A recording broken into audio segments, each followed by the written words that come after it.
李小璐又换画风了。近日，李小璐在微博晒出多张自拍，同时留言称：“春天来了，忙活起来！我不会告诉你们，我嘴上起了一个大包，是因为吃锅巴吃的。二路就是我，别学我。”这片中，李小璐仰头自拍，但是嘴巴却鼓起，呆萌可爱。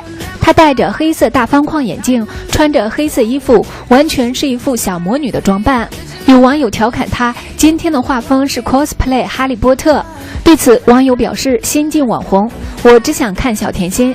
二路，你这打扮好青春，可以和甜心一起去上学了。”近来，李小璐在微博晒的自拍越来越网红了。23日，李小璐晒出一组车内自拍，这片中的李小璐手拿糕点，表情搞怪，妆容精致，却被网友批评称其双眼皮太假，更被批评这是哪个网红啊？此前，李小璐也曾因晒出在车里的一组自拍被批是网红即视感，但对此李小璐并无任何回应。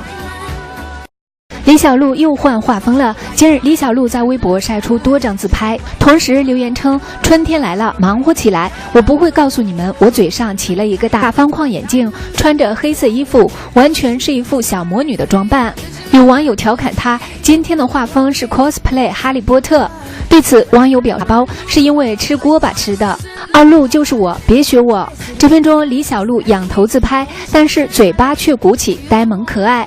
她戴着黑色大又网红了。23日，李小璐晒出一组车内自拍，这片中的李小璐手拿糕点，表情搞怪，妆容精致，却被网友批评称其双眼皮太假，是新晋网红。我只想看小甜心。二路，你这打扮好青春，可以和甜心一起去上学了。近来，李小璐在微博晒的自拍越来